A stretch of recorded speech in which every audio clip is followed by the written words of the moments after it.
Penny and Nehemiah Nelson that he said multiple times, "I can't breathe."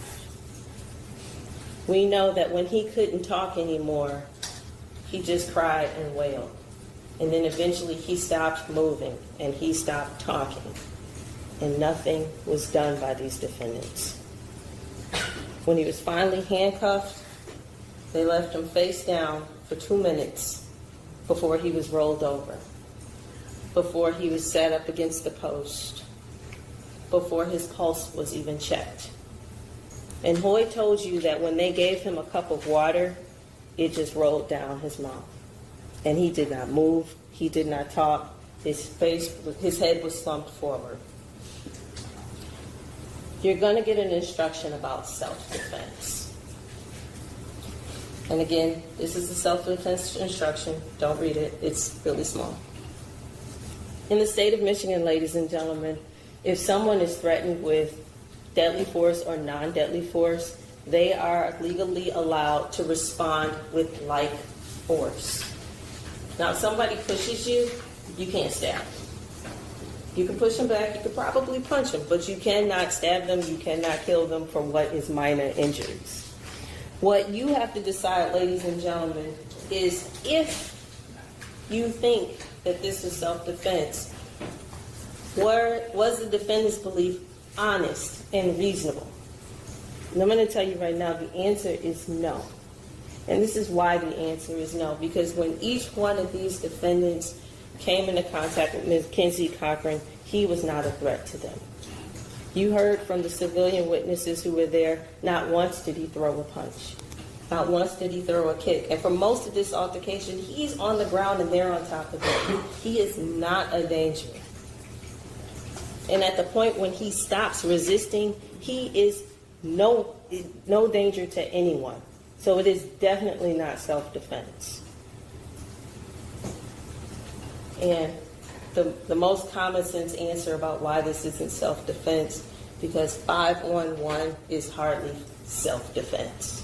It is hardly fair. And when Mackenzie Cochran is on the ground and he's being held down by 4 others and you decide to hit him, that is not self-defense. And ladies and gentlemen, I don't know if you saw this in the video, but if you watch Exhibit 17, you will see the defendant, Aaron Murray, strikes Mackenzie Cochran while he's down. Don't take my word for it.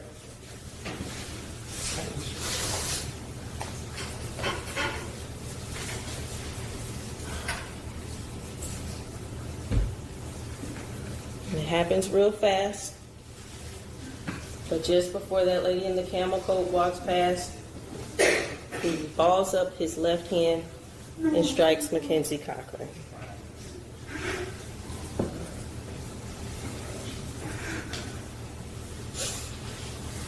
Now, there's only one count before you, ladies and gentlemen: involuntary manslaughter.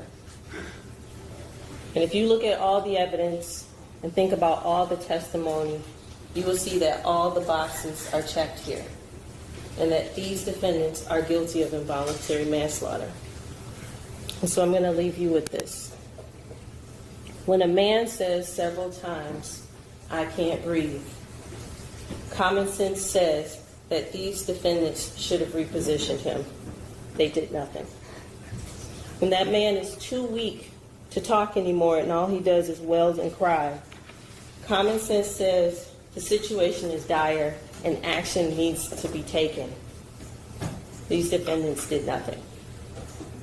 Gavin King, when that man, becomes unresponsive, he's handcuffed and he's laying prone for 2 minutes before anyone even thinks to turn him over. Common sense said that these men needed to act, and they just stood there waiting for someone else to fix it. Gavin King, John Sieberlin, and Aaron Murray did not use their common sense on January 28, 2014, ladies and gentlemen. So I'm going to ask you to use your common sense today and find them guilty of involuntary manslaughter. Thank you.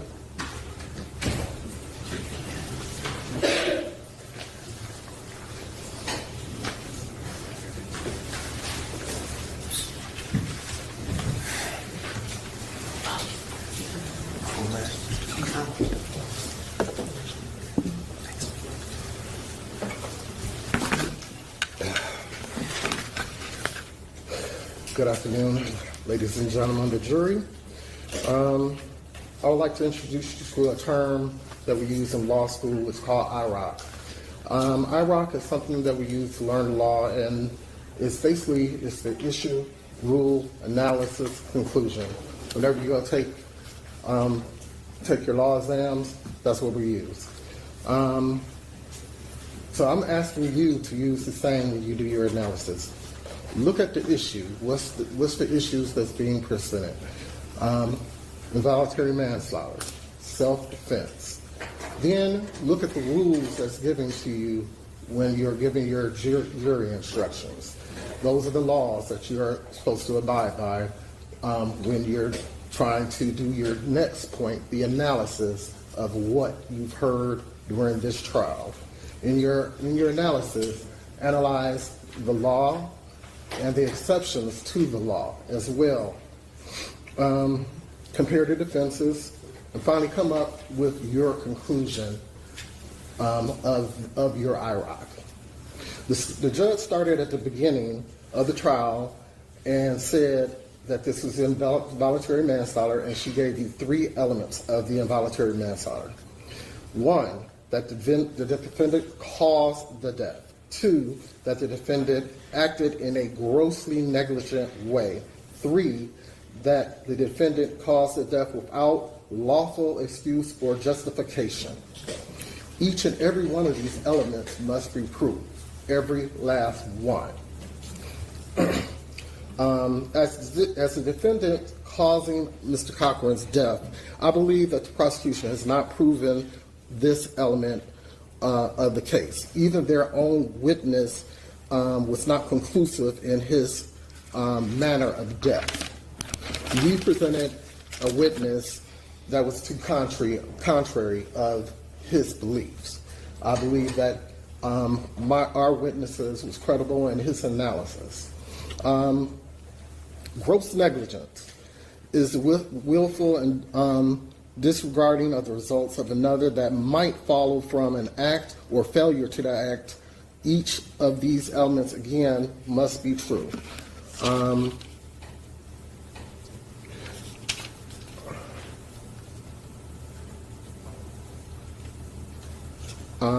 That the defendant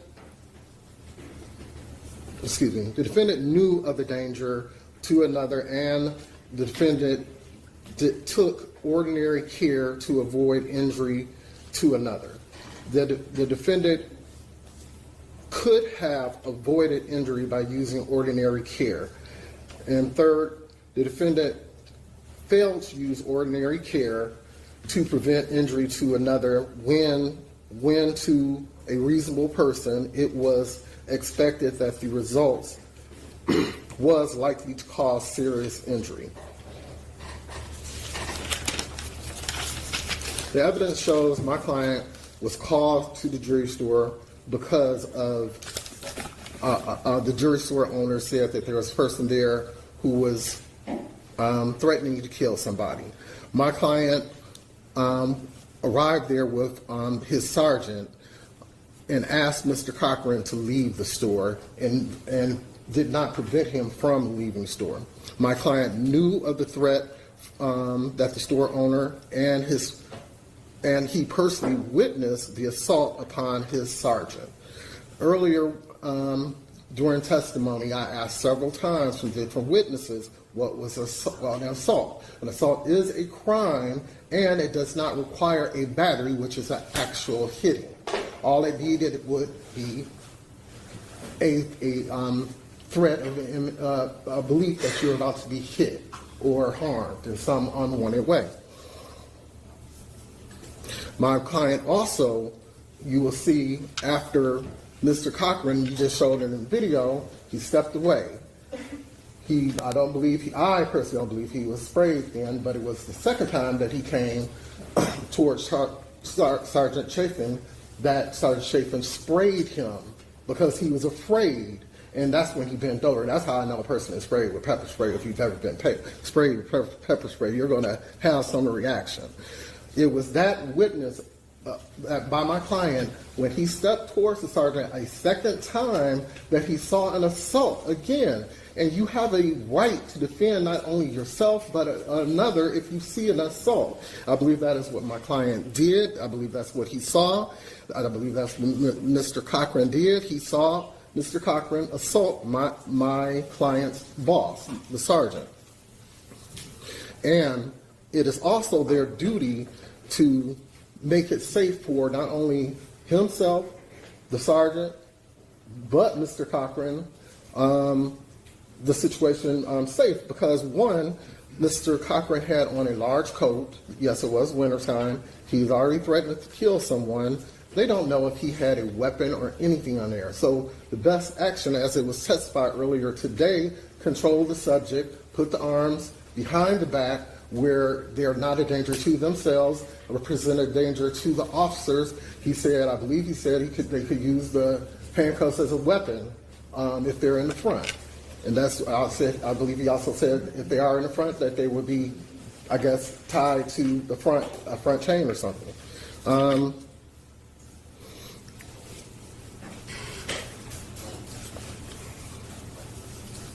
My client also, you saw in the video that he helped to secure Mr. Cochran's legs by holding him down, and the officers got Mr.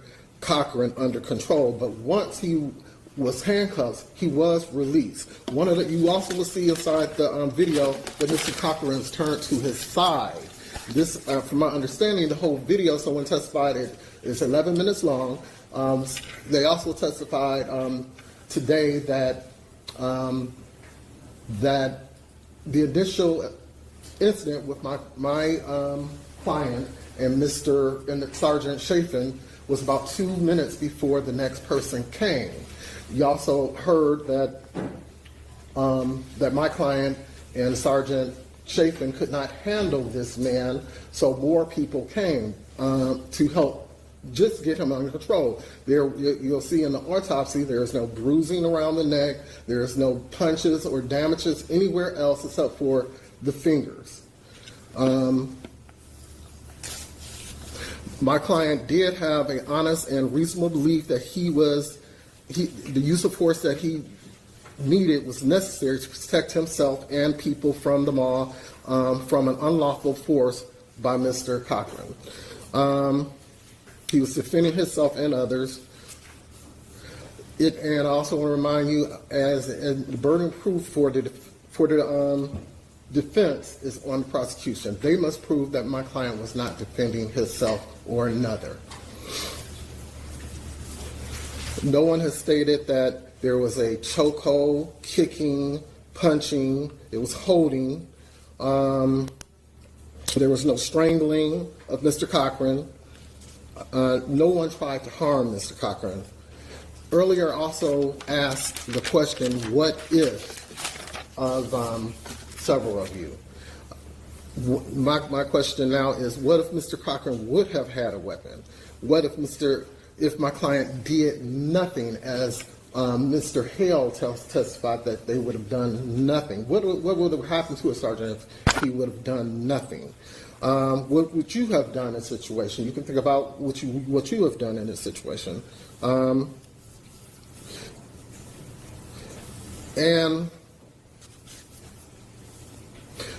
I believe that all the officers stuck to their training and to what they learned in the manual and how they dealt with neglect.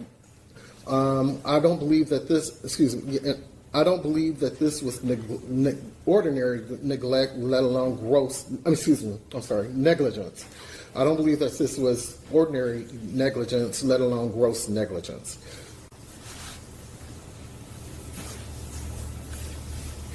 There was testimony that there was crime and violence inside the mall often, and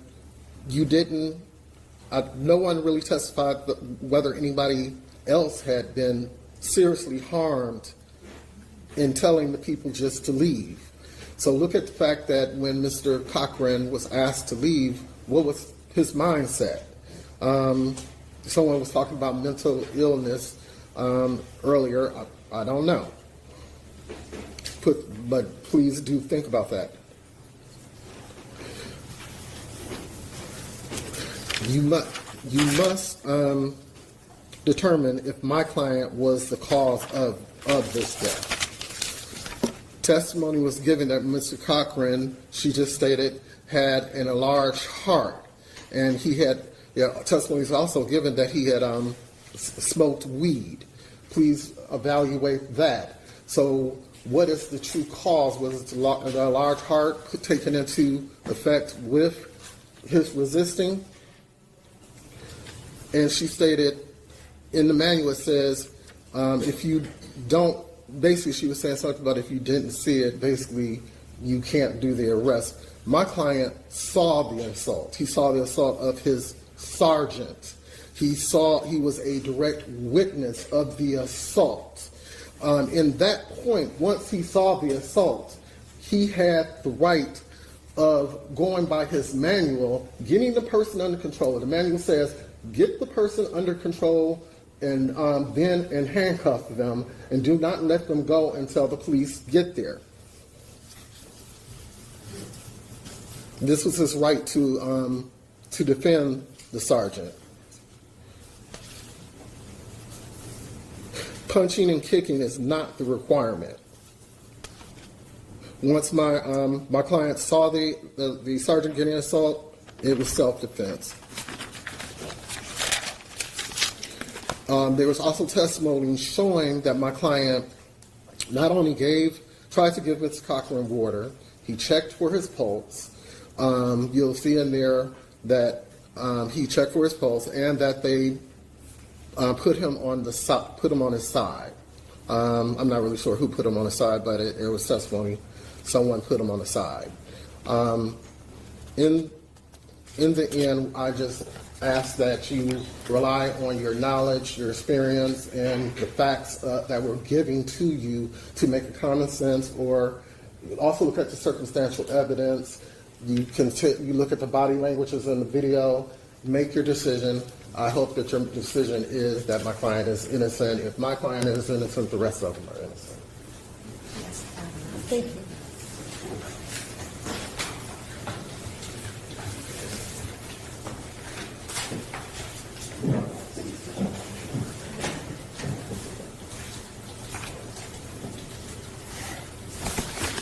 Ladies and gentlemen of the jury, it's with great honor and respect that I come before you this final time and address you on behalf of my client, Mr. Aaron Marie.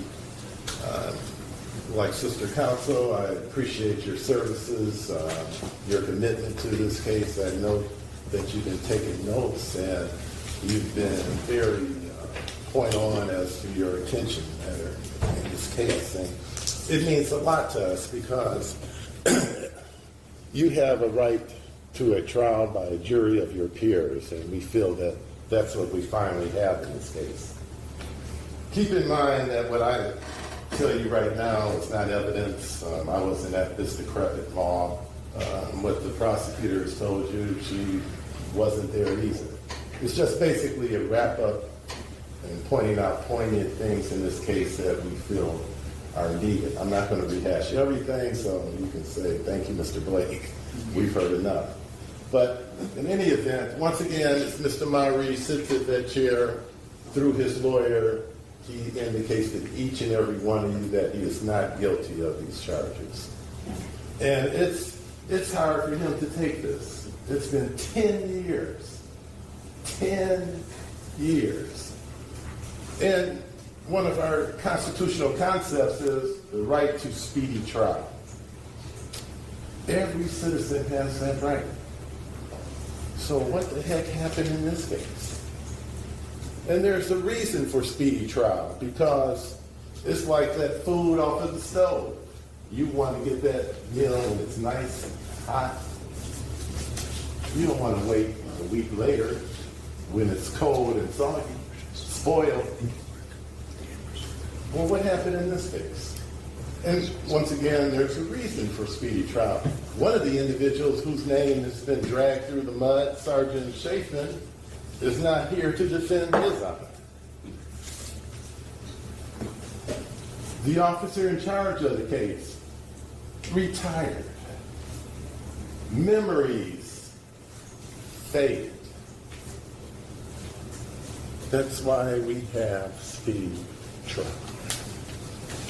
So, when this incident happens, there's an investigation, and there's been a lot about manuals in this case. Security guards' manuals. Let's not be fooled. Security guards are low paid, long hours, poorly trained individuals. It's not like they're in the police academy going to Guantanamo Bay studying up under FBI experts. They're security guards trying to make a living. My client started out that day going to work, doing his work, and wanted to come home after work.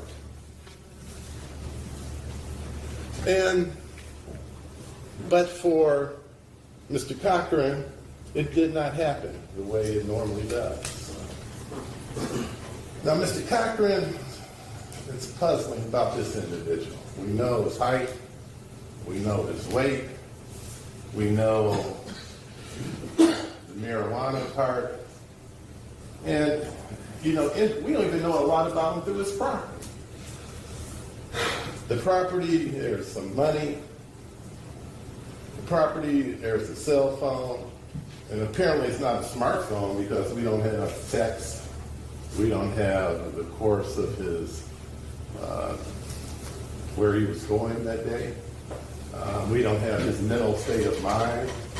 We don't have him calling out to individuals, hey, I'm at this mall. So we get nothing from that. He doesn't even have car keys. We don't even know how the heck he got to the mall. And up under what circumstances. Prosecution said he wanted to go home. We don't even know if he had a home. You don't know anything about him. We don't know anything about him. The mental illness part. Well, once again, his behavior was not normal. How extreme? Did he have a mental illness? We know absolutely nothing about this young man. No family members have come up to tell you anything about him, about his whereabouts, his mental illness, if any existed. So we got that void, and they've had 10 years to get into that. But once again, why did it take so long? After it happens, the Southfield police investigate. My client readily cooperates. He gives a statement to the police. They go back to work. You don't hear about from the agency that they violated the agency's policy in the arrest of this individual, that they were negligent, that they didn't follow the handbook, the guidelines, whatever you want to say.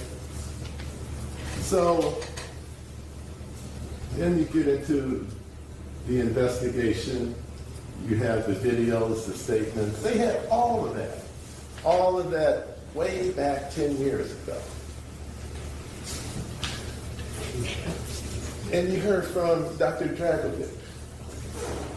You know, this wasn't something that was just glossed over or passed over.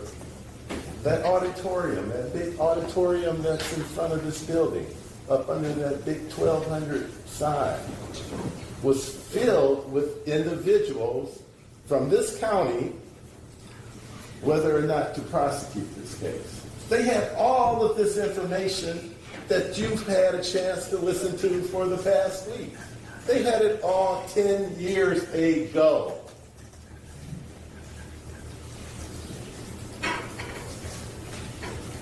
No charges. There was no negligence. So, what changed between 2014 and 2021. Well, I guess the Attorney General calling up Dr. Schmidt. And that's interesting. Why is she calling Dr. Schmidt? Who's pressing her to even look into this case? Is it her family?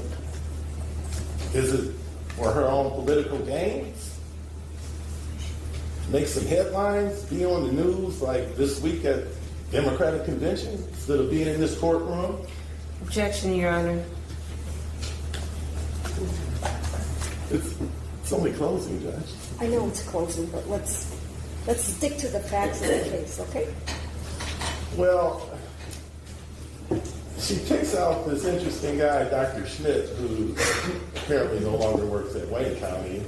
He's now working in Monroe County. And he goes through this report.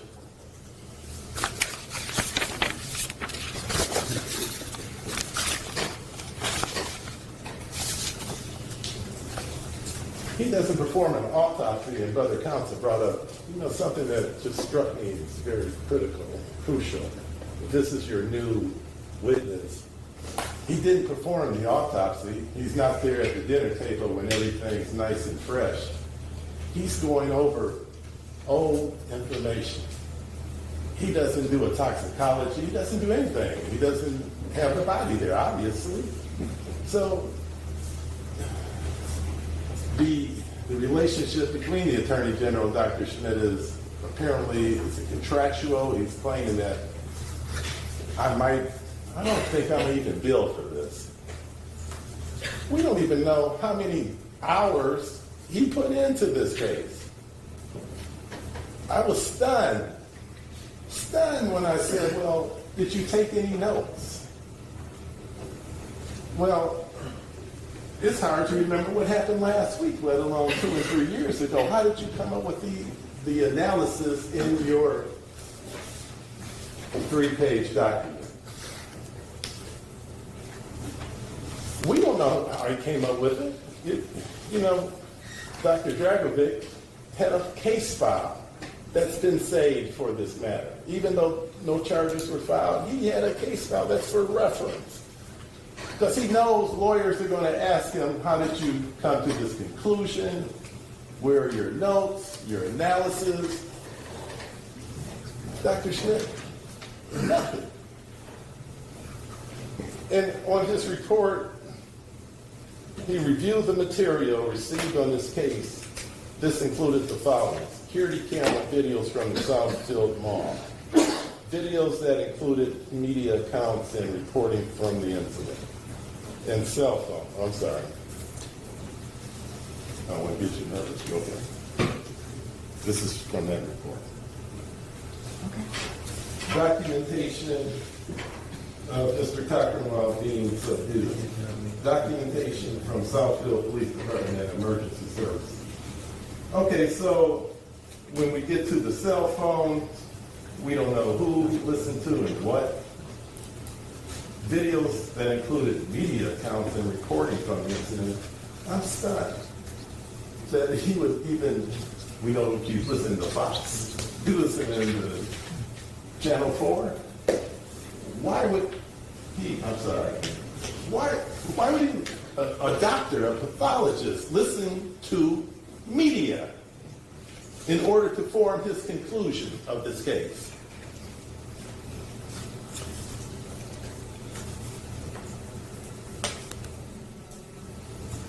We don't know which police reports, which cell phones. We don't know. All we know is that he looked at something. The prosecution brought up something about my client making a motion with his hand in her closing argument. Didn't ask Dr. Schmidt anything about that. And we know for the autopsy report, it indicates there's a category that says evidence of injury. 2 small abrasions, each measuring 1/8 inch in diameter, are noted at the base of the left third and fourth finger. No other injuries are present externally or internally. My client's a big man.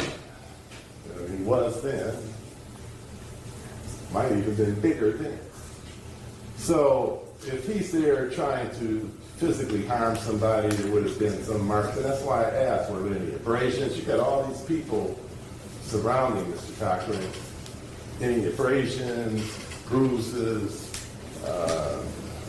trauma, soft tissue injuries, other than those 2 cuts, nothing. Absolutely nothing. We know one thing for a fact. Aaron Myree is not the first person there. We've heard many, many times how it started. And that's another thing, that the jeweler at LA Diamond, he's there by himself, probably thousands, if not $100,000 worth of product in a glass case, in an open area with, it's not like conventional door, wall. He's out there by himself, and this individual comes up to him that he doesn't know. And it was kind of chilling the way he testified. He said he looked like he had the stare of death. The stare of death. Not like he was kind of scary. Man, I looked at him and he was strange. Well, the stare of death, when we know it's true, because he goes and gets his gun. He gets his weapon, puts it in the bag. And he still can't get rid of Mr. Cochran, and he does the next best thing. He calls repeatedly to security. Mr. Myree is not in the area. He's running to get there, running down to the dispatch, running to the scene to assist fellow officers. When he arrives at the scene, Mr. Cochran is already down. And you've heard things about the kicking, the fighting. That man's kicking a lot. He's fighting, and then you hear some words. All he had to say was, "I give up, here are my hands, stop it." But he keeps fighting. He keeps fighting ferociously. Those legs are kicking, and these officers are doing everything they can to handcuff him. And, even the Southfield police officer said, the double handcuffing, they're not trying to take one cuff, put those arms behind his back. They're just trying to subdue him because they don't know if he has a weapon on him, a gun on him. They didn't have a chance to frisk him. They didn't have a chance to go through his pockets while they're trying to put handcuffs on him. And as you've heard from the expert, if they're wrong, Lord knows how many people can be impacted in this case. If that guy, Mr. Cochran, actually had a gun, we're in a mall situation, all too many times now, it's like on a weekly basis. Multiple people are getting killed, innocent people are getting killed in public places. So this is a judgment thing that is going on. It's in real time, it's going like that. Mr. Myree doesn't have time to discuss, hey man, what's the situation? Or he doesn't say, well, dispatcher. They say, get on up there.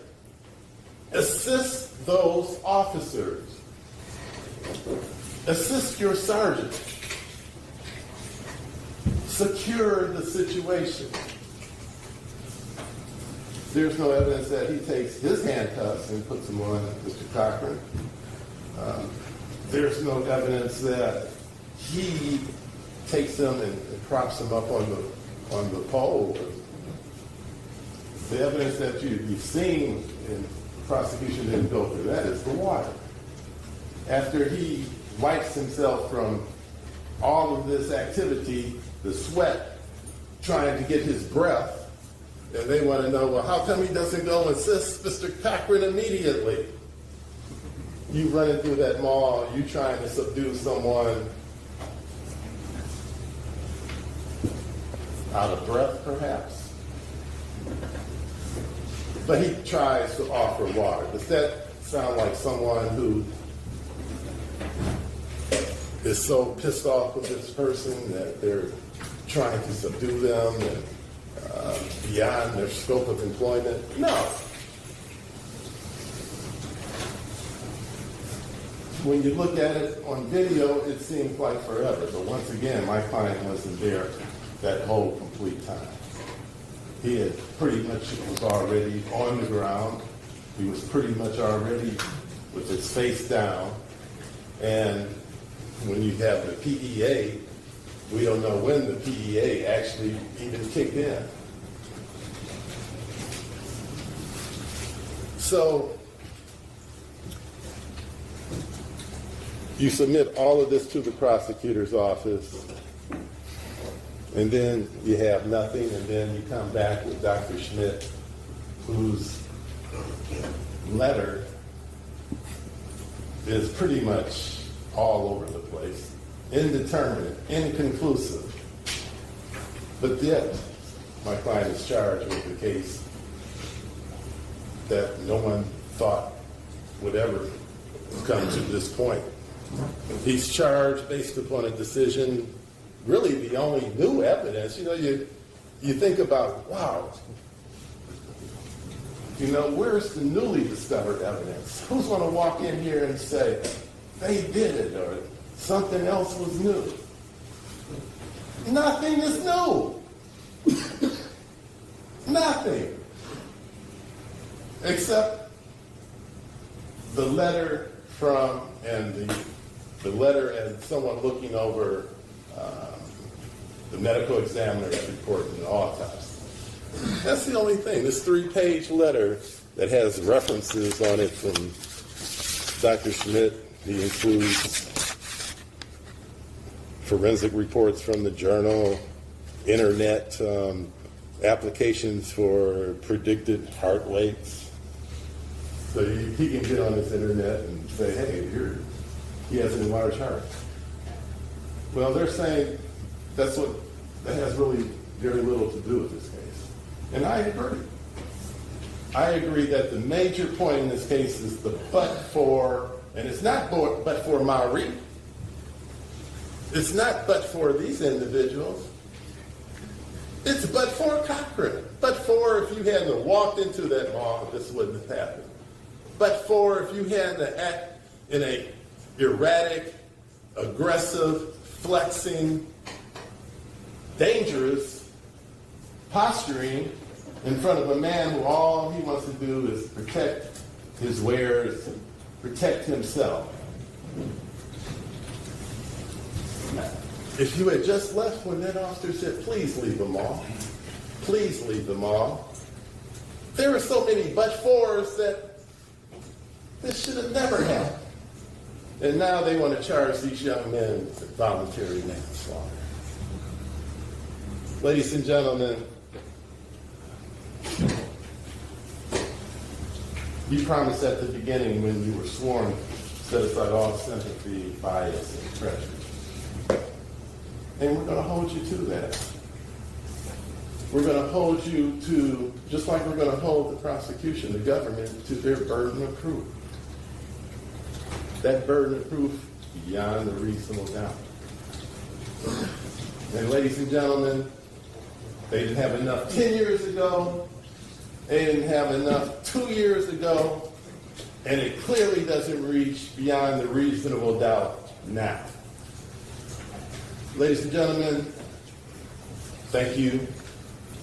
We ask that you find Mr. Marie not guilty of the charge against him. Thank you. Thank you, Mr. Blake.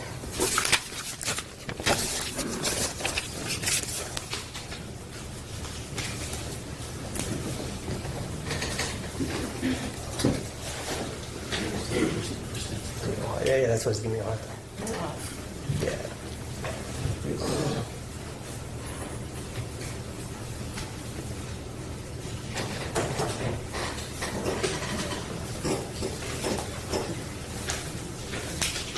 Ladies and gentlemen, I wanted to thank you for your time, just like everybody else said, on behalf of Mr. King. We thank you for joining us this week. We know it wasn't by choice. All right? Nobody wants to serve on jury duty. But every time I have a jury, they always tell me afterwards it was pretty interesting, they had a good time. All right? You did make the choice that once you were stuck with us for the week, that you would pay attention. All right? And you would take this case seriously. Because it is very serious to these three men.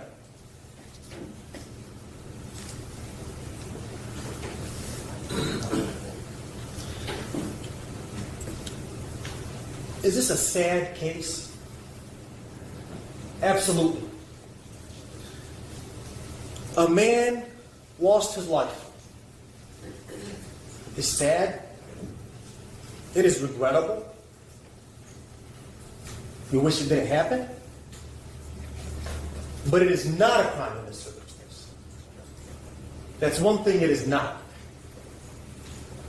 Not guilty is the verdict that Gavin King, John Seiberling, and Aaron Marie are entitled to.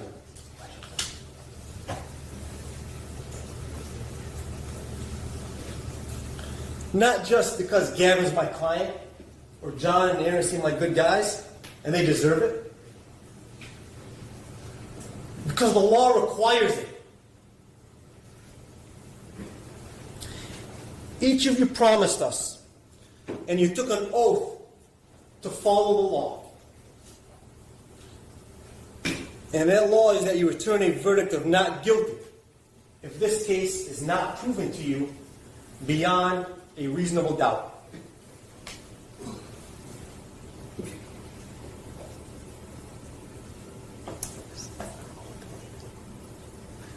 I try to get fancy like Miss Logan, but it's not working.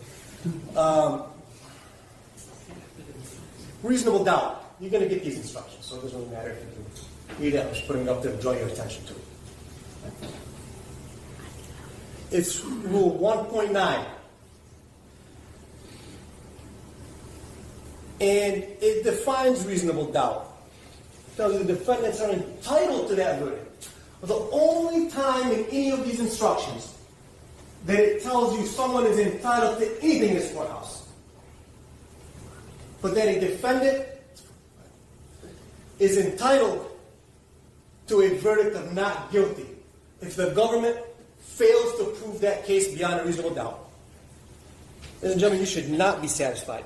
You cannot be satisfied. Can anyone honestly say that after paying attention to this evidence for the last week, they don't have a fair and honest doubt? A doubt based on reason and common sense?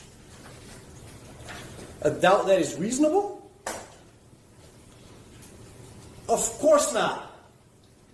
Because reasonable doubt is all over the place in this case. Why are we here 10 years later? People don't remember anything. Now, you don't have to all agree on why it is you believe there's reasonable doubt. You can each have your own reason to doubt.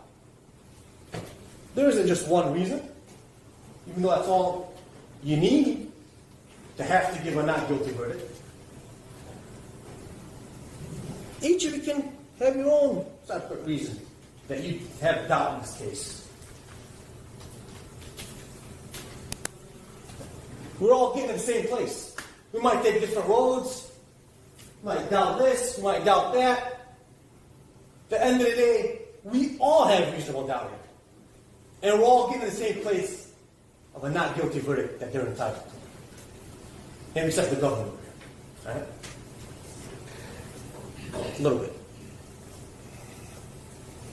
Here's one.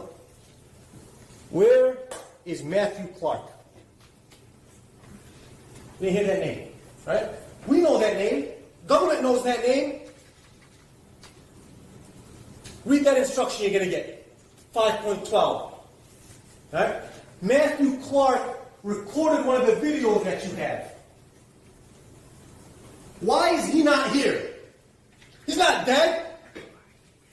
We don't know because the government failed to produce him.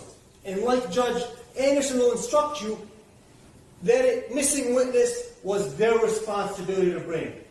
All the resources at the state of Michigan's disposal, and they couldn't find this guy who they know lives in Southfield.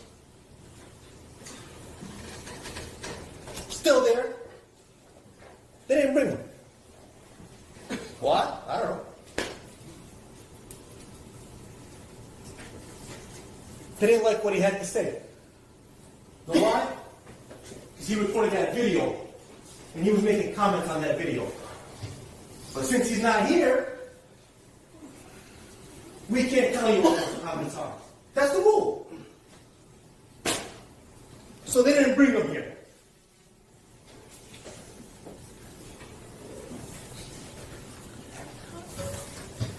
How did this case start? It starts the day before Mackenzie Cochran's unfortunate death. When he puts in motion a series of events over the span of these 2 days, the final 2 days of his life. It starts when Mackenzie Cochran shows up to Labib Ansara's LA Diamond store at North End Mall, and he freaks him out by just standing there giving him a death stare. Stare of death, he called it.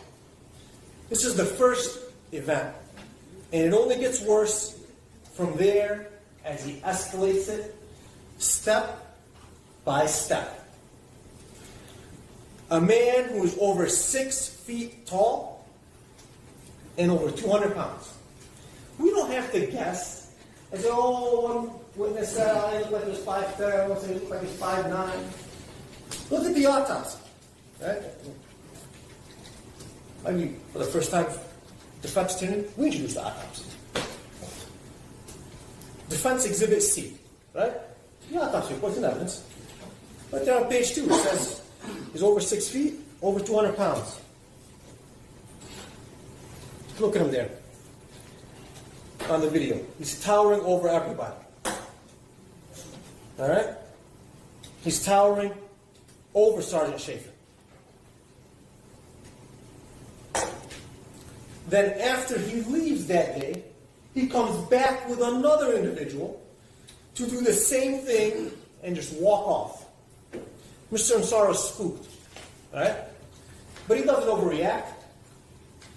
He just calls security to tell him what happened and to keep their eye on this man. Then he learns a little bit more serious. He went into some store where a young girl's working by herself in the mall. He freaks her out. She runs out of the store to get away from him. Now we fast forward to the next day on January 28th. And this unknown individual now returns to the jewelry store. And he escalates this menacing behavior from stares to the absolute worst type of violence. He threatens that he wants to kill someone. Mr. Ansara jumps back. You see him jump back off of his chair. He's freaked out. It is absolutely reasonable at that point to assume the worst. The man said he wants to kill someone. How much more serious do you get? When someone says something like this, you take him at his word. Get the heck out of there. Try to stop him. Mr. Ansara takes so seriously, he grabbed his revolver. He calls security for help. He isn't calling them to come observe and report. He doesn't want to just report who the man kills. He wants them to stop him from killing anybody. He wants them to stop him from carrying out his threat. He said it took him probably a minute or two, but to him it felt like forever. He called a second time. He said, hurry up or I'll shoot him myself. He was concerned enough to threaten deadly force. Sergeant Schaefer arrived with this concern because we know they all knew about this. Because James Hale, the county dispatcher, hiding in the dispatch room, tells them Corner LA Dime is the guy threatening to kill someone. He said that.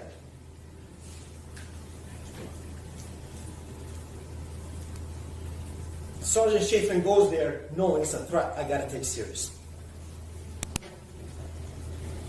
Southfield Police Officer Jill Jacobs, though, she said she'd take something like that serious. She'd expect every police officer to take something like that serious. And it's reasonable, based on that threat, to assume he's armed with a deadly weapon. The expert Joe Key has trained for, I don't know, half the police in the country, I guess, agreed with that assessment. No one, not one, has testified otherwise. No one has testified that it would be unreasonable to feel threatened or to not assume that the man has a dangerous weapon. Does Sergeant Chafin overreact? Absolutely not. He underreacts. He doesn't rush to use force, simply politely tells them, "Sir, please leave." This is what Hoy Monk heard when he was sitting there with his mom or his wife, and we see Sergeant Chafin motioning on the video towards the door. You know what that pointing means? Leave! Just like Hoy Monk heard him say. Does this unknown man who made threats listen and leave? Absolutely not. So now he's committing the crime of trespass. He's been told to leave, he's not leaving. Sergeant Chafin used force to make him leave? No. He tries to de-escalate. He stands there and repeats himself. Now this unknown man himself negligently escalates the situation again by clenching his fists, breathing heavy, getting closer to Sergeant Chafin.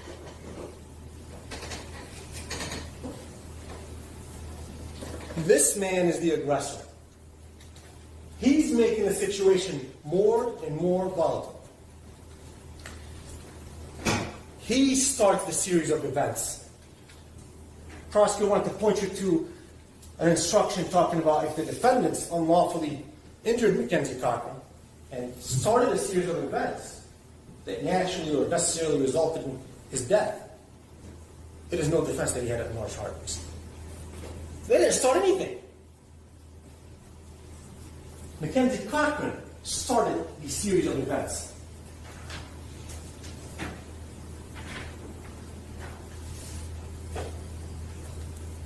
The man was given every opportunity to leave. Sergeant Chafin told him, "Sir, do not approach me." And he gets a little bit more firm. "Sir, do not approach me." It was a pepper spray. He said a third time, "Sir, do not approach me." The man does not heed the orders. That would have been the right thing to do. That would have stopped this entire chain of events. Right there. But the man threatening to kill someone has other plans. He continues to escalate his actions. Hoy Monk sees this aggressor now lunge or take a step, he said, towards Sergeant Chafin with his fists clenched. What's he supposed to think is going to happen? This is assault. He's made a threat, and he's putting Sergeant Chafin in reasonable fear that he is about to unlawfully touch him. Sergeant Chafin is allowed to take action at once. He could have already taken action. He kept delaying and trying to de-escalate until he could no longer do so. He takes action to stop this assault from turning into an assault and battery, or possibly even a murder, as this unknown aggressor had threatened to do. That's what he said he's going to do. He pepper sprays him, as his training manual authorizes him to do on someone who has committed an assault.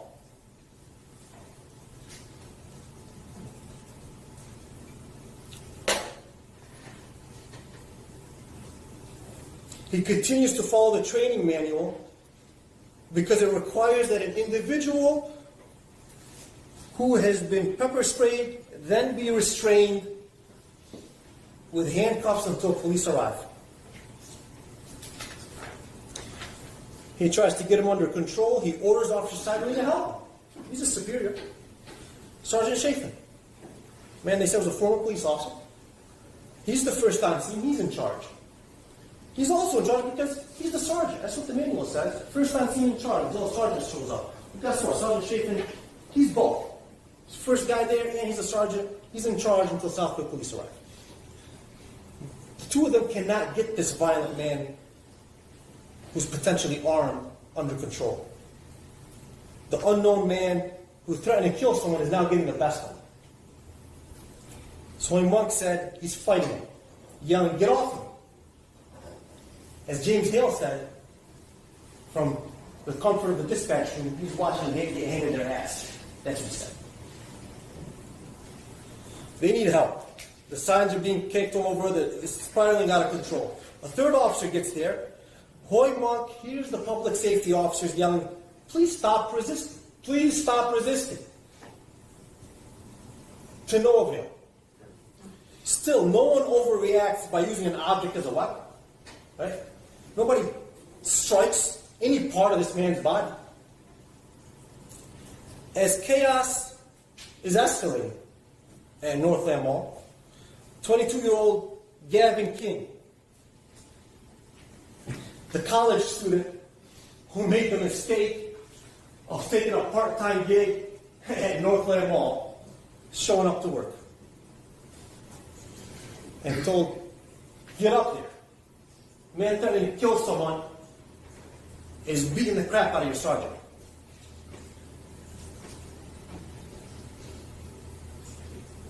So he runs up there.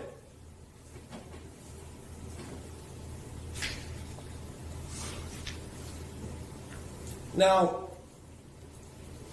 I believe that all three of these minorities, I believe either one of them committed a crime. But my job is to focus on Gavin King. All right? And instruction 2.22 will tell you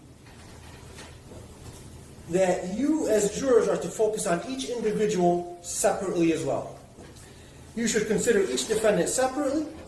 Each defendant is entitled to have his case decided on the evidence and the law that applies to him. What did he do? Now, it's important to remember that we don't have to prove that they acted in lawful self-defense. Even that burden stayed on the government. The government must prove to you beyond a reasonable doubt that their actions were not self-defense. Gavin King has the right under our laws, just like any other person, to use force to protect himself and others if he has an honest and reasonable belief that he needs to do so to protect himself or other people from the imminent unlawful use of force by another. And I'm reading it word for word. You're going to have a copy of this.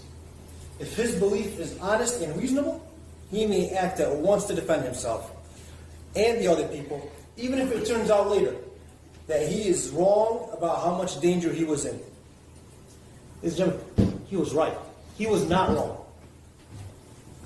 Ask yourself, did the government even come anywhere near proving to you that Gavin did not have an honest and reasonable belief that he needed to protect himself and other people from just being touched, right, by the violent man who threatened to kill people and was fighting his sergeant and two other officers on the ground as he runs up there? Of course, that's what he believed. And it was absolutely honest and reasonable. He sees the struggle taking place on the ground. And what does he do? He does what he is commanded to do by his sergeant. He tries to grab the man's arms. You see him on the videos. All he does, he gets on his knees on the ground. He does not get on top of anybody. His knees are not on top of anybody. His knees are on the ground. And he is tugging at the man's arm. First, when he gets there, he's tugging at his fellow officer's arm.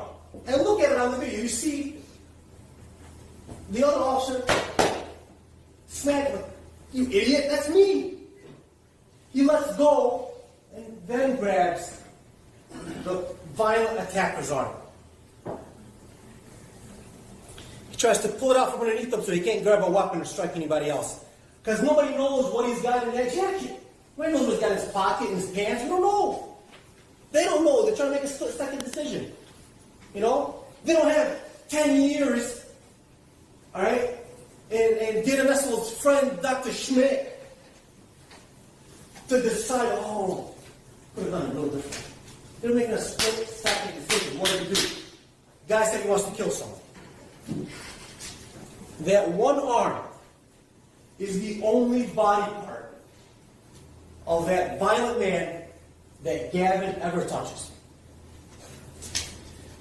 Not one witness said to you that they saw Gavin touch any other part of that man's body other than grab his wrist. We don't Monday morning quarterback this. All right? We don't get 10 years to think about it. We served in it. Holy Monk said it looked to him like they were trying to get his arms behind his back. It didn't look like anyone was trying to hurt him. Namaya Nelson said the same thing. And that's because no one was using excessive force, ladies and gentlemen. No one was striking this unknown man who was making threats, even though he was being violent with them. And it was reasonable to believe that he was armed. Now, the government has been saying, I think they said it at the beginning, they said it right now in the closing, wasn't a fair fight. Mackenzie Cochran didn't have a chance. You know, it was 2-on-1. Then I got to 5-on-1 at one point. It doesn't matter. Guys, this isn't a sport. It's not a boxing match. This is not for our entertainment. This is real life, and there are real life consequences. A potentially armed man is threatening to kill someone in a mall full of customers, walking around minding their own business. I want you to imagine for a second. If at some point later on, after they got him under control, someone found a gun in that man's pocket, they'd be hailing these people as heroes. Right? They prevented a mass murder.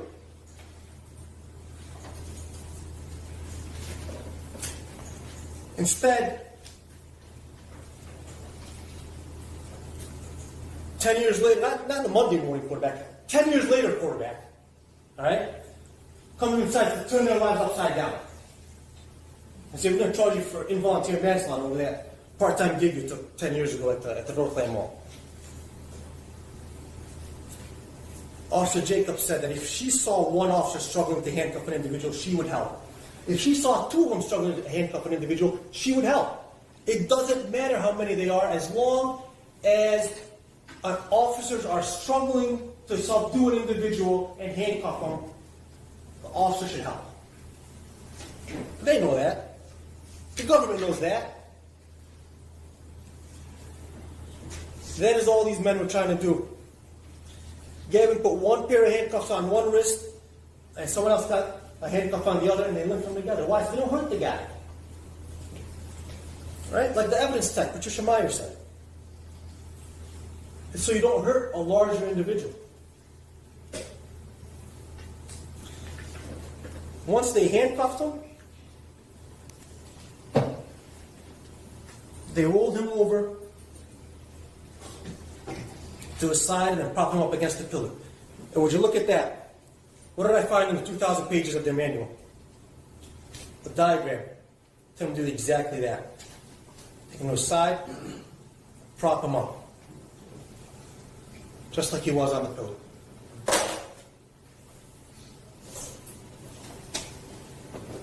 Officer Jacobs was an instructor in CPR and first aid. She said she would have done exactly what she saw them doing, checking for a pulse. In fact, even though she's got more expertise, she didn't tell anyone to step aside and try to take over. Ladies and gentlemen, we don't know when the death from what they refer to as pulseless electrical activity actually occurred. Right? Nobody's testified. We don't know if it occurred before he was even handcuffed at all, and that's the reason they were finally able to get his arm behind his back, or at some point later. Was it the fault of the drill that they forgot to charge the battery, the EMT, so they couldn't administer epinephrine? Was it because of the improper way that the tarantula tube was placed inside of Mackenzie Cochran, that it had to be readjusted when they got to the hospital? There are so many reasons to doubt in this case.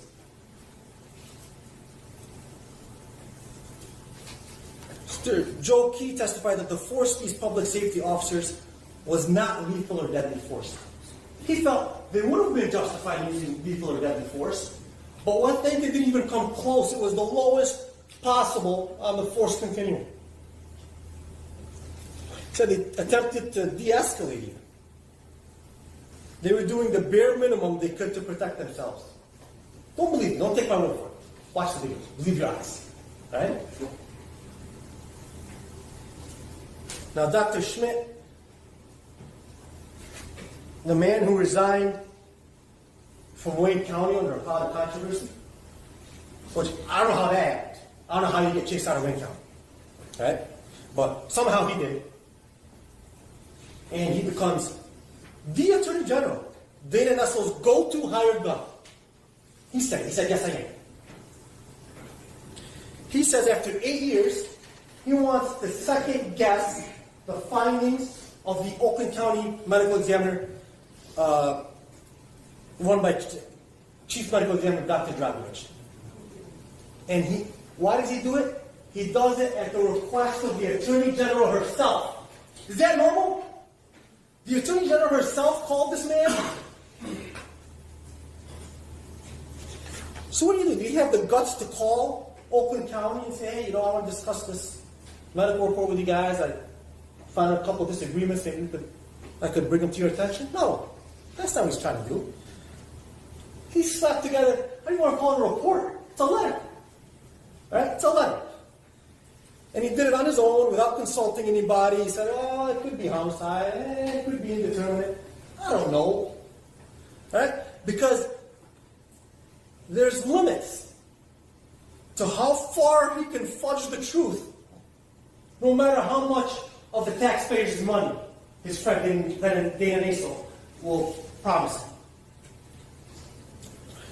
He agreed, well, first, because he wrote that report, that letter, that's why we're here. All right? He could answer that question, why are we here? Remember Mr. Blake asked him, well, why are we here? Right? Because he authored that letter. They needed that letter. That's why we're here. Ladies and gentlemen, that letter might be enough for the Attorney General's office. It's not enough to convict. It should not be enough for you. Even the hired gun said there is doubt and it is reasonable. He lied to us about not planning to submit a bill. I'm going to check it out. I hope the Attorney General's office holds him to his sworn testimony that he will not submit for payment of $450 an hour, like he always does when they send him all over the state to Muskegon and everywhere else. You have 1 minute. I will. Ladies and gentlemen, he didn't do a thorough report. Dr. Dragovich did a thorough report. When he did it with peer reviews with the late Dr. Lowell, that was a real autopsy report. And what did Dr. Dragovich tell you? He got a call from Assistant Attorney General Orlando Patterson, right? Telling him to change would he change his report? And then what do you know? Look at who Dr. Carl Schmidt's letter is addressed to. Right? Orlando Patterson. You have to wrap it up, please. I'm not done. Dr. Schmidt's report is an exhibit. We introduced it. Take a look at it. This gentleman's case is full of reasonable doubt, not just because of the motivations for bringing it, because of the facts. There's reasonable doubt all over the place. The only just verdict is that which the instructions tell you they are all entitled to, not guilty.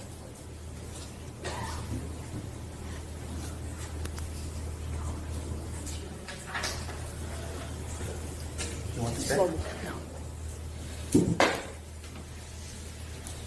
Justice delayed should never be justice denied, ladies and gentlemen. And just because in 2014 a decision was made not to charge this case does not mean that you should further deny Mackenzie Cochran justice. There was a lot of talk during the defense closings about Dr. Schmidt, James Hale. What I did not hear from any of the defense attorneys was what Mackenzie Cochran was saying, which if you believe no one, believe him. He said, I can't breathe. I can't breathe. And even Hoy said, initially I thought it was just a scheme for him to get the security guards off of me. But eventually it became more dire. Eventually it became crying and wailing, and then it became nothing. When it comes to proof beyond a reasonable doubt in this case, we have to start with what killed Mackenzie Cochran. And even both medical examiners, which neither one of them authored that report, by the way. It's authored by Dr. Cheryl Lowe. But they both say the same thing killed Mackenzie Cochran. Because he was restrained in a prone manner, his heart stopped. So that means we have to look at who restrained Mackenzie Cochran. And it was Gary Chafin, Aaron Murray, Lucius Hamilton, Gavin King, and John Sieberlin. And then you have to look at, did they owe him a duty of ordinary care? And the answer is absolutely. Because they know that that position, that very position that they put Mackenzie Cochran in, that very position that they kept him in, that very position that they held him down in when he said he could not breathe, could cause death. And it did cause death, ladies and gentlemen. So yes, they owed him a duty of care. They knew they owed him a duty of care, and they did not honor it.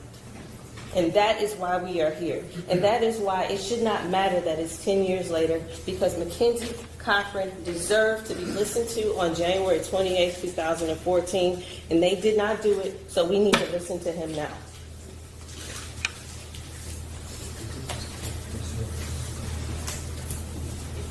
A lot of talk, a lot of the defense focused on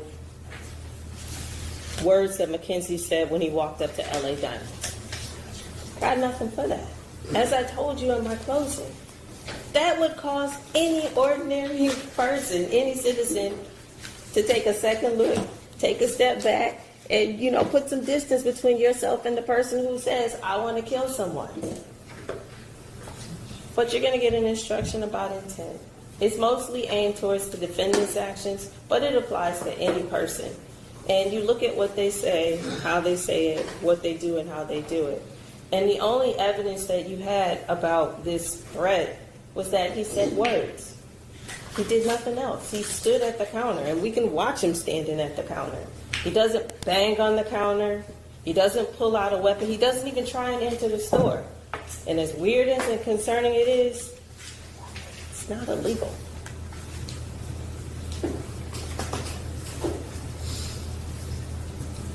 The And I would instruction. object that her opinion that she said that's not illegal is contradictory to all the evidence from the witness who said that was assault.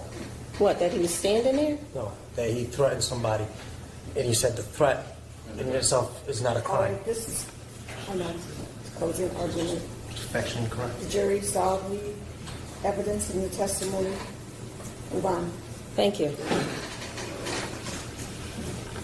When you think about self-defense, and you're going to get an instruction on it, and yes, it is my burden to prove to you that it wasn't self-defense, but all the evidence before you clearly shows that this is not self-defense because, one, the action has to be proportional. And there is no proportion to positional asphyxiation. If he's down on the ground, if he's handcuffed, who's he a danger to? All they had to do was roll him over. But they left him prone for 2 more minutes before they rolled him over. And even when they did that, they don't even attempt any life-saving measures. You can see on the Northland video, which is not great, but you can see that when they do roll him over, his feet just flop over. And then he's pulled up in a seated position against the post, and Hoy Monk tells you his head just slumps forward. He doesn't move, he doesn't say anything, he doesn't take the water that is offered to him. And the next thing we know about his condition is that he is pulseless electrical activity. And that is a direct result of the actions of those 5 security guards. And while the law says that you have to look at their actions, the facts as to each defendant individually, if all their actions combine to result. I'm going to object. You're stating law that is not in the instructions you gave about combined efforts. No, you're talking about combined efforts, and that is not in the instructions, Judge. Actually, acting in concert is a legal theory that I can talk about, and I'm alleging that they're acting in concert. You've already set the instructions, and that's not one of them. It doesn't have to be an instruction. It's still something I can discuss. Continue with your argument, please. I'd like to instruct this jury before the end of the day. Thank you. If you believe that all of their acts together resulted in the death of Mackenzie Cochran, they are all equally guilty.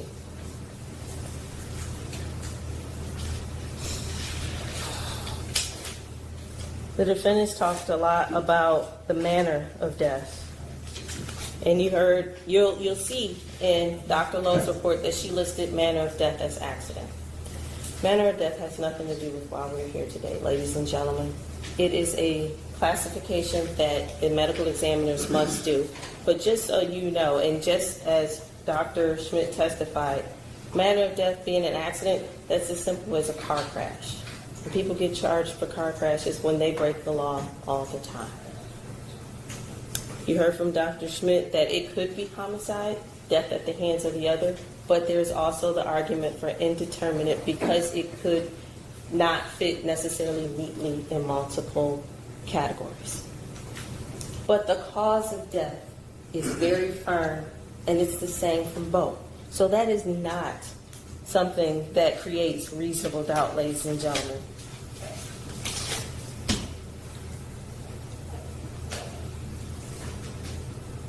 Mackenzie Cochran should not have died on the Northland Mall floor on January 28, 2014. He shouldn't have died alone. So let's make sure he's not alone now, ladies and gentlemen.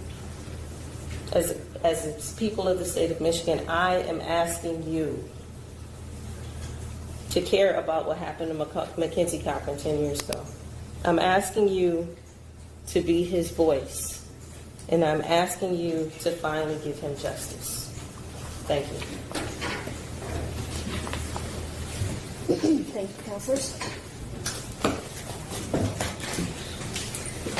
Members of the jury, the evidence and the arguments in this case are finished, and I will now instruct you on the law. That is, I will explain the law that applies to this case.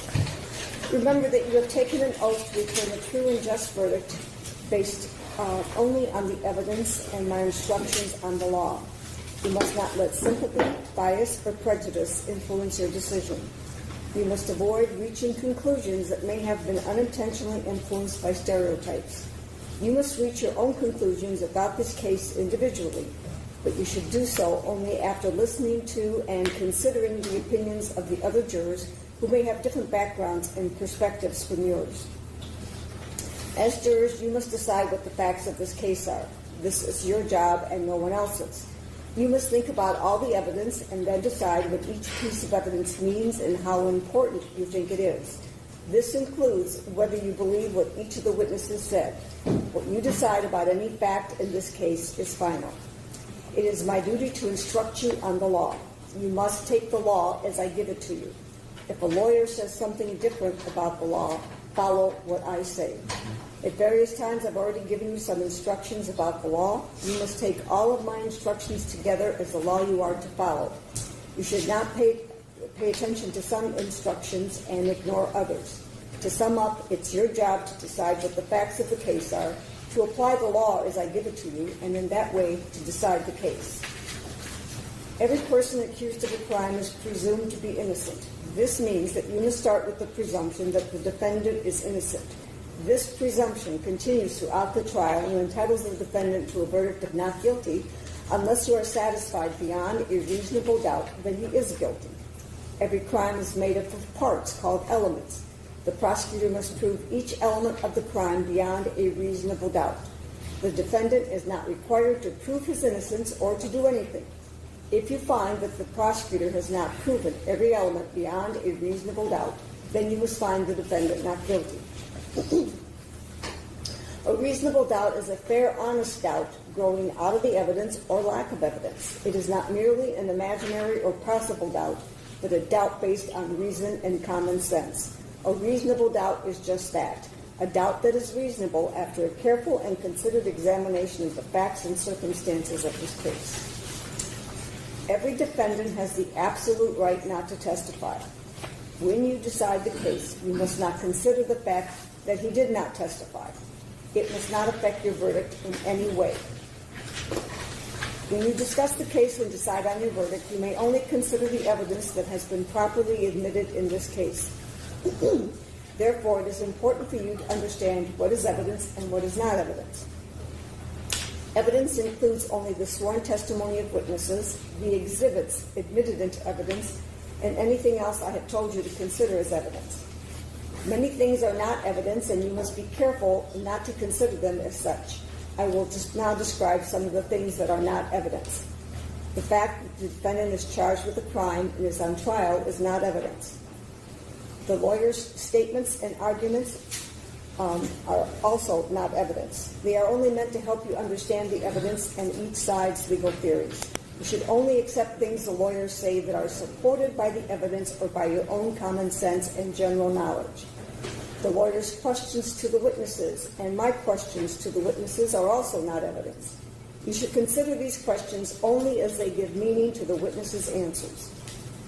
My comments, rulings, questions, and instructions are also not evidence. It is my duty to see that the trial is conducted according to the law and to tell you the law that applies to this case. However, when I make a comment or give an instruction, I am not trying to influence your vote or express a personal opinion about the case.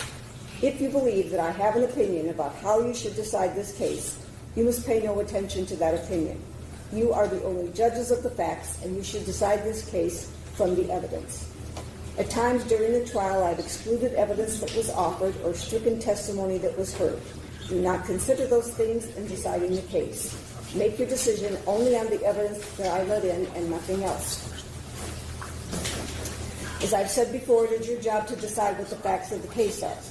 You must decide which witnesses you believe and how important you think their testimony is.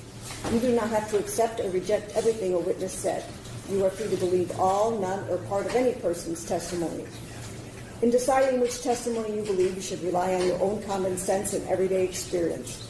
However, in deciding whether you believe a witness's testimony, you must set aside any bias or prejudice you may have and not be influenced by a witness's disability, gender identity, race, religion, ethnicity, sexual orientation, age, national origin, or social economic status. Again, take the time you need to test what might be automatic or instinctive judgments and to reflect carefully about the evidence. There is no fixed set of rules for judging whether you believe a witness, but it may help you to think about these questions. Was the witness able to see or hear clearly? How long was the witness watching or listening? Was anything else going on that might have distracted the witness? Did the witness seem to have a good memory? How did the witness look and act while testifying? Did the witness seem to be making an honest effort to tell the truth, or did the witness seem to evade the questions or argue with the lawyers? Does the witness's age and maturity affect how you judge his or her testimony? Does the witness have any bias, prejudice, or personal interest in how this case is decided?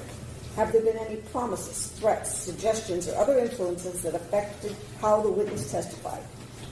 In general, does the witness have any special reason to tell the truth or any special reason to lie?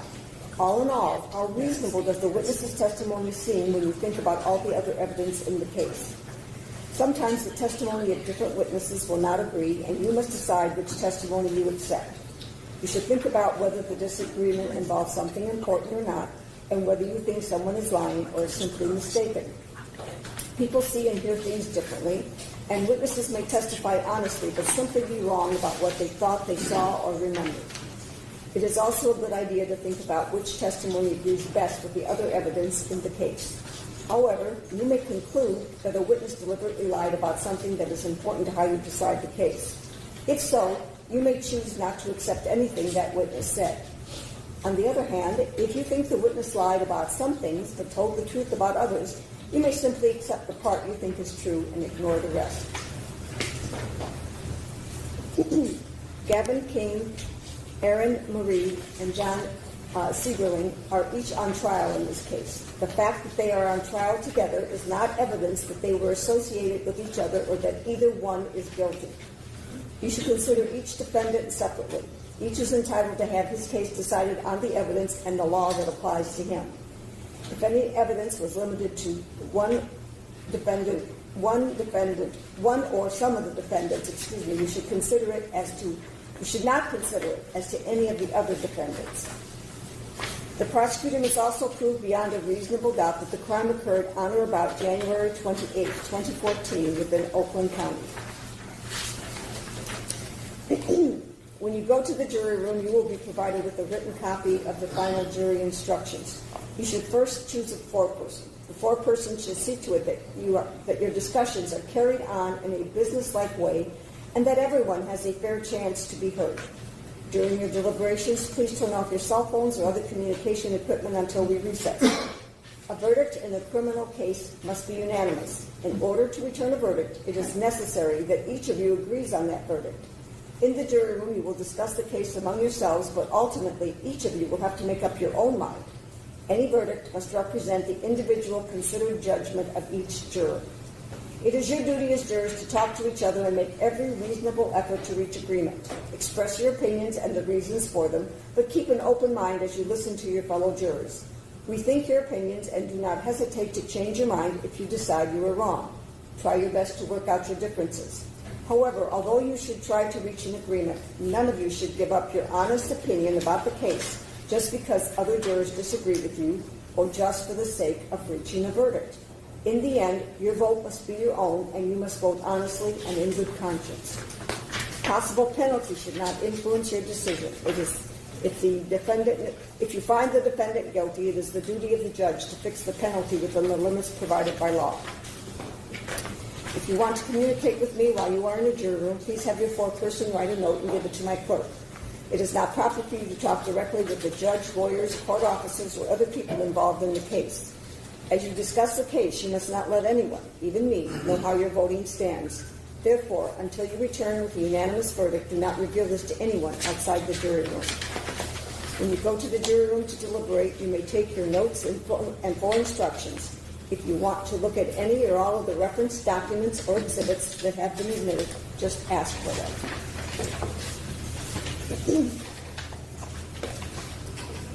And as I said, when you go to the jury room, you will be given a written copy of the instructions you have just heard. As you discuss the case, you should think about all of my instructions together as the law you are to follow. You must return a separate verdict for each defendant. This means that for each individual defendant, you may return a verdict of guilty of the alleged crime or not guilty. And I have prepared verdict forms listing the possible verdicts for each defendant. Facts can be proved by direct evidence from a witness or an exhibit. Direct evidence is evidence about what we actually see or hear. For example, if you look outside and see rain falling, that is direct evidence that it is raining. Facts can also be proved by indirect or circumstantial evidence. Circumstantial evidence is evidence that normally or reasonably leads to other facts. So, for example, if you see a person come in from outside wearing a raincoat covered with small drops of water, that would be circumstantial evidence that it is raining. You may consider circumstantial evidence. Circumstantial evidence by itself or a combination of circumstantial evidence and direct evidence can be used to prove the elements of a crime. In other words, you should consider all the evidence that you believe.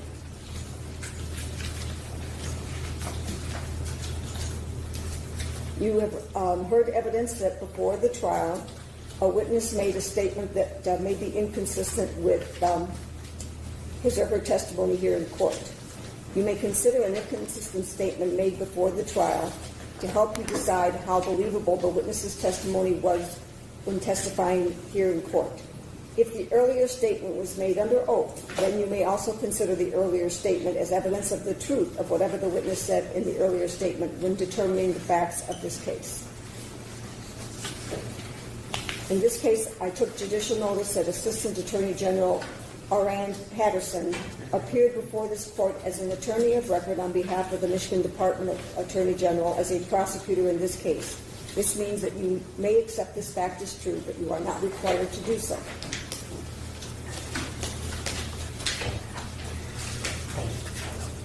Okay. The defendant's intent may be proved by what he said, what he did, how he did it, or by any other facts and circumstances and evidence. You should not decide this case based on which side presented more witnesses. Instead, you should think about each witness and each piece of evidence and whether you believe them. Then you must decide whether the testimony and evidence you believe proves beyond a reasonable doubt that the defendant is guilty. You have heard testimony from witnesses Dr. Carl Schmidt, Dr. Lubja, I'm murdering his first name, Dragovic, who have each given you his opinion as an expert in the field of forensic pathology. You have also heard testimony from Charles Key, who has given you his opinion as an expert in the field of use of force and police training, including private security. Experts are allowed to give opinions in court about matters they are experts on. However, you do not have to believe an expert's opinion. Instead, you should decide whether you believe it and how important you think it is. When you decide whether you believe an expert's opinion, think carefully about the reasons and facts he gave for his opinion and whether those facts are true. You should also think about the expert's qualifications and whether his opinion makes sense when you think about all the other evidence in the case. You have heard testimony from witnesses who are police officers. That testimony is to be judged by the same standards you use to evaluate the testimony of any other witness. Matthew Clark is a missing witness whose appearance was the responsibility of the prosecution. You may infer that this witness's testimony would have been unfavorable to the prosecution's case.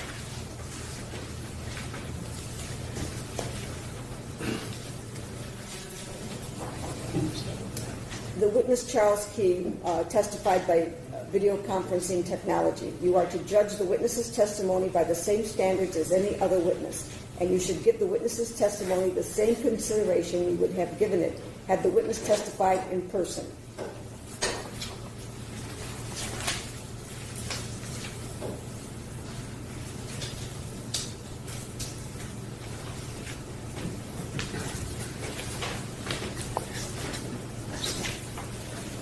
A person can use force in self-defense only where it is necessary to do so. If the defendant could have safely retreated but did not do so, you may consider that fact in deciding whether the defendant honestly and reasonably believed he needed to use force in self-defense. However, a person is never required to retreat under some circumstances. He does not need to retreat if he reasonably believes that an attacker is about to use deadly force or he is subjected to a sudden, fierce, and violent attack. Further, a person is not required to retreat if he or she has not or is not engaged in the commission of a crime at the time of the force is used, has a legal right to be where he or she is at that time, and has an honest and reasonable belief that the use of force is necessary to prevent the imminent unlawful use of force against himself or another person. The defendant does not have to prove that he acted in self-defense. Instead, the prosecutor must prove beyond a reasonable doubt that the defendant did not act in self-defense. The defendant claims that he acted in lawful self-defense in defense of others. A person has the right to use force to defend himself and other people under certain circumstances. If a person acts in lawful self-defense or defense of others, his actions are justified, and he is not guilty of involuntary manslaughter. You should consider all the evidence and use the following rules to decide whether the defendant acted in lawful self-defense or the defense of others. Remember to judge the defendant's conduct according to how the circumstances appeared to him at the time he acted. First, when he acted, the defendant must have honestly and reasonably believed that he had to use force to protect himself or other people from the imminent unlawful use of force by another. Excuse me. If his belief was honest and reasonable, he could act at once to defend himself or other people, even if it turns out later that he was wrong about how much danger he or other people were in. Second, a person is only justified in using the degree of force that seems necessary at the time to protect himself or the other people from danger. The defendant must have used the kind of force that was appropriate to the attack made in the circumstances as he saw them. When you decide whether the force used was what seemed necessary, you should consider whether the defendant knew about any other ways of protecting himself or other people. But you may also consider how the excitement of the moment affected the choice the defendant made. Third, the right to defend oneself or other people only lasts as long as it seems necessary for the purpose of protection. And fourth, the person claiming self-defense must not have acted wrongfully and brought on the assault. Each defendant is charged with the crime of involuntary manslaughter. To prove this charge, the prosecutor must prove each of the following elements beyond a reasonable doubt. First, that the defendant caused the death of Mackenzie Cochran. That is, that Mackenzie Cochran died as a result of positional asphyxiation. Second, in doing the act that caused Mackenzie Cochran's death, the defendant acted in a grossly negligent manner. And third, that the defendant caused the death without lawful excuse or justification. It is not enough that the defendant's act made it possible for the death to occur. In order to find that the death of Mackenzie Cochran was caused by the defendant, you must find beyond a reasonable doubt that the death was the natural or necessary result of the defendant's act. If the defendant unlawfully injured Mackenzie Cochran and started a series of events that naturally or necessarily resulted in Mackenzie Cochran's death, there is no defense that Mackenzie Cochran was already weak or ill and this contributed to his death.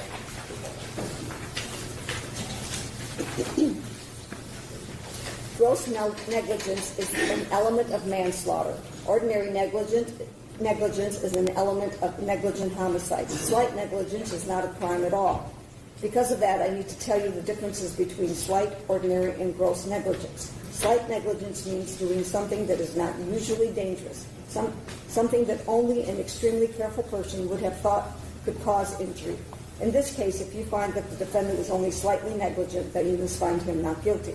Ordinary negligence means not taking reasonable care under the circumstances as they were at the time.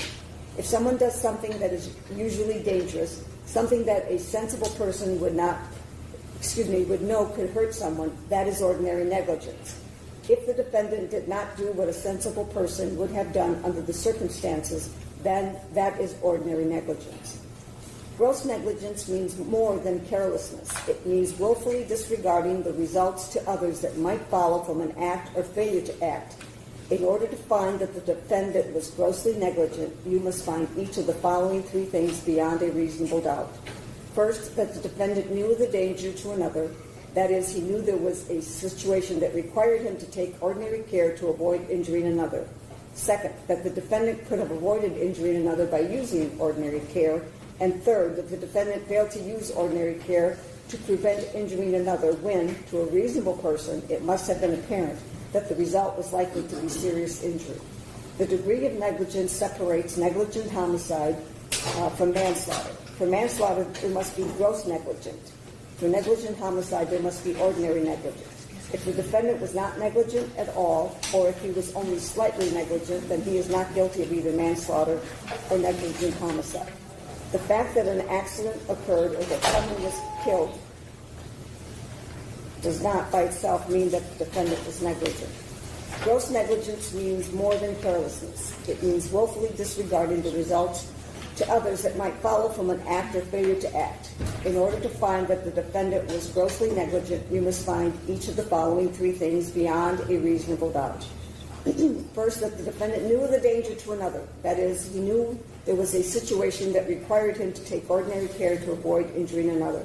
Second, that the defendant could have avoided injuring another by using ordinary care. And third, that the defendant failed to use ordinary care to prevent injuring another when, to a reasonable person, it must have been apparent that the result was likely to be serious injury.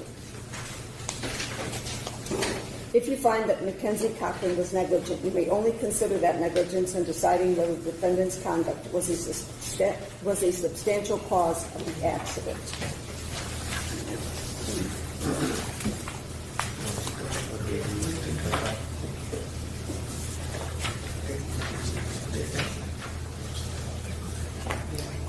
And ladies and gentlemen, that concludes the reading of the instructions to you.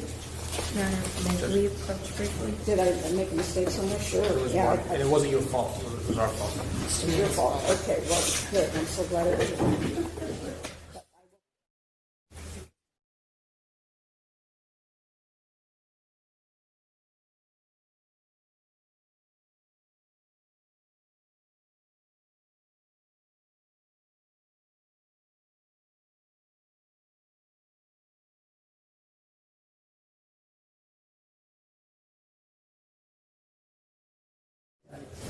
All right, ladies and gentlemen, there's one more instruction that I have to add here, which I will do right now.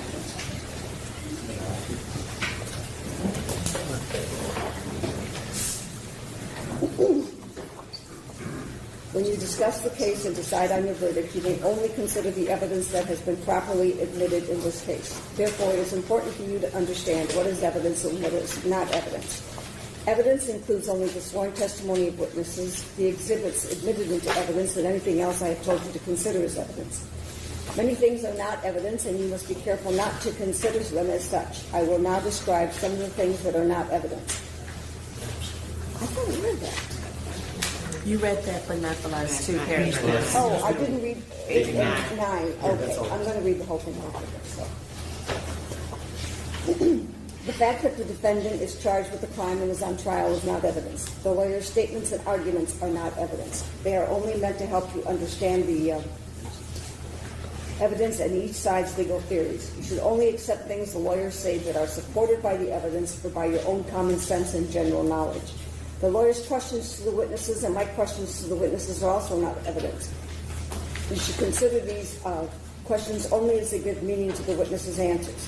My comments, rulings, questions, and instructions are also not evidence. It is my duty to see that the trial is conducted according to the law and to tell you the law that applies to this case. However, when I make a comment or give an instruction, I am not trying to influence your vote or express a personal opinion about the case. If you believe that I have an opinion about how you should decide this case, you must pay no attention to that opinion. You are the only judges of the facts, and you should decide this case from the evidence. At times during the trial, I've excluded evidence that was offered or stricken testimony that was heard. Do not consider those things in deciding the case. Make your decision only on the evidence that I let in and nothing else. Your decision should be based on all the evidence, regardless of which party produced it. You should use your own common sense and general knowledge in weighing and judging the evidence, but you should not use any personal knowledge you may have about a place, person, or event. To repeat once more, you must decide this case based only on the evidence admitted during this trial. Have I corrected the error that I made the first time around? Yes, Your Honor. Yes, thank you.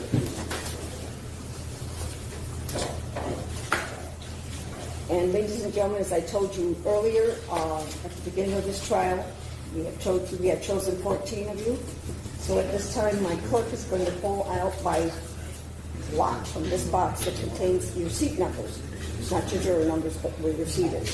And those two jurors will be excused from deliberating at this time. However, I do ask that the jurors that are going to be excused not discuss the cases with anyone until this sitting jury comes back with the verdict. The reason for that is, in case something happens to one of the sitting jurors before they reach a verdict, I would have to call in an alternate juror to begin deliberations again with the seated jury to reach a verdict. So it's important that whoever the two of you are that are going to be excused, not discuss the case with anyone. All right?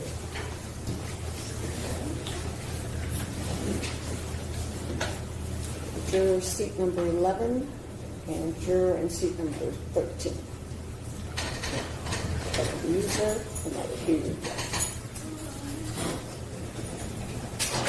Please rise for these jurors. You don't have to. Anybody else does.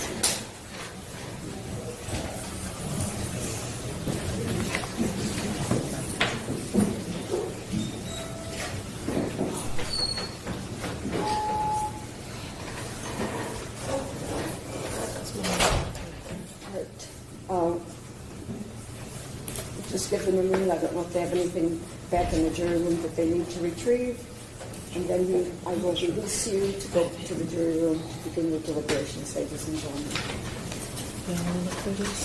And then add yours.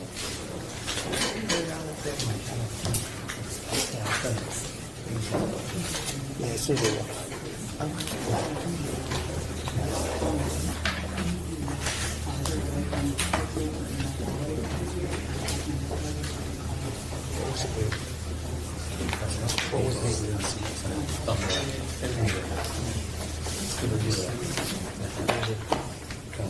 Oh, yeah, she would have admitted this one. All rise for the jury.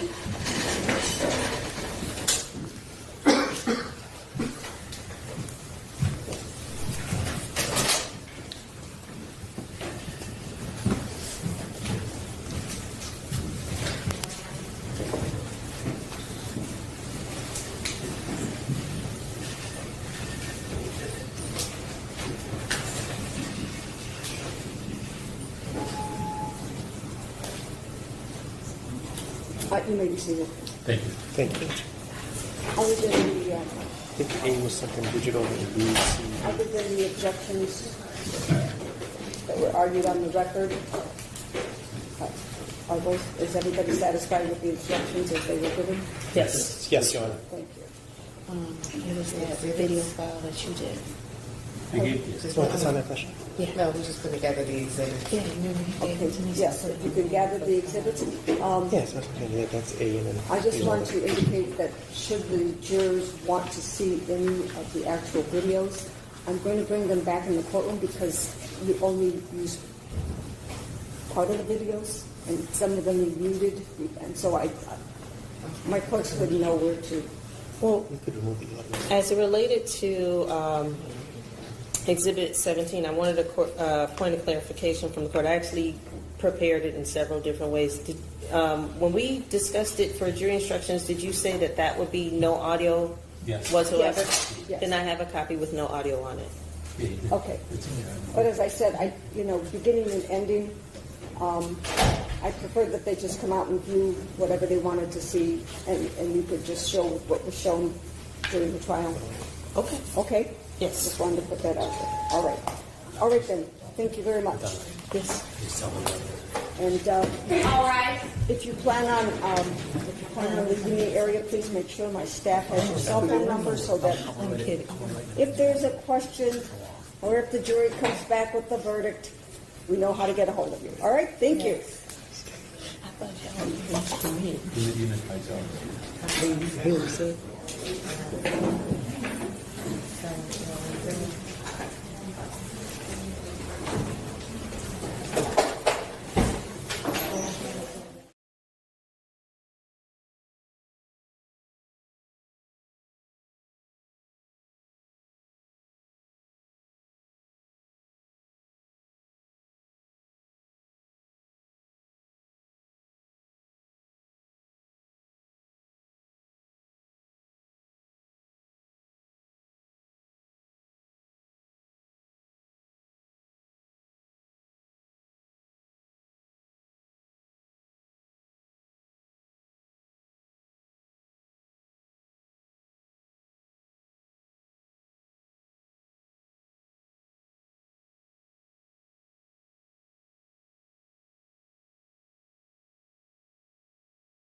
Honor, recalling People v. King, case number 2023-284855 FH. Calling People v. Marie, case number 2023-284856 FH. And calling People v. Cyberlin, case number 2023-284857 FH. I have been informed by my staff that the jury has reached a verdict, so we're going to bring the jury. All rise for the jury.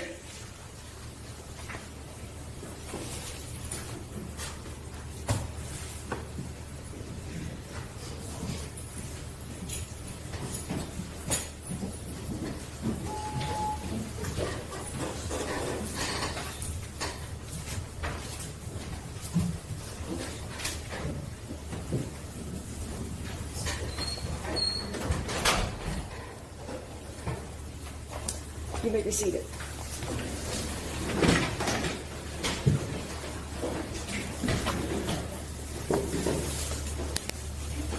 All right, ladies and gentlemen, I've been informed that you have reached a verdict in this matter.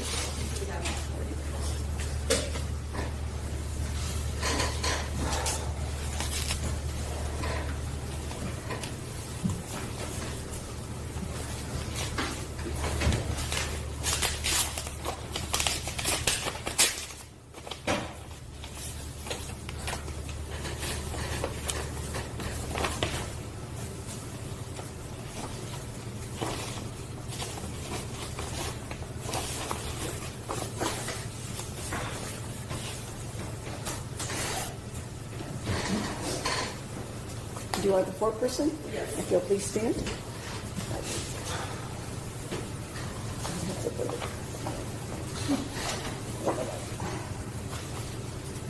All right. As it relates to the defendant, John Seberling, how do you find? We, the jury, find the defendant, John Seberling, not guilty. As it relates to the defendant, Gavin King, how do you find? We, the jury, find the defendant not guilty. As it relates to the defendant, Aaron Marie, how do you find? We, the jury, find the defendant not guilty.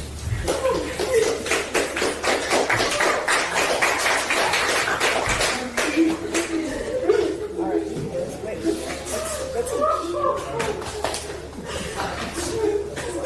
Ladies and gentlemen, please grab your attention. Listen to the judge, folks. Thank you. Please. Could you all be seated, please? Thank you.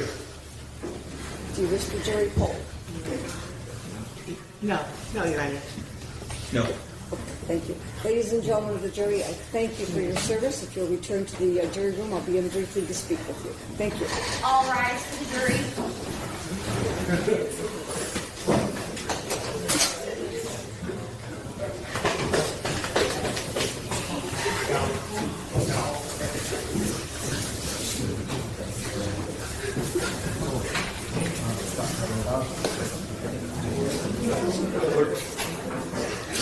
All right, and thank you. At this time, the defendants are free to go. Thank you, Judge. Thank you.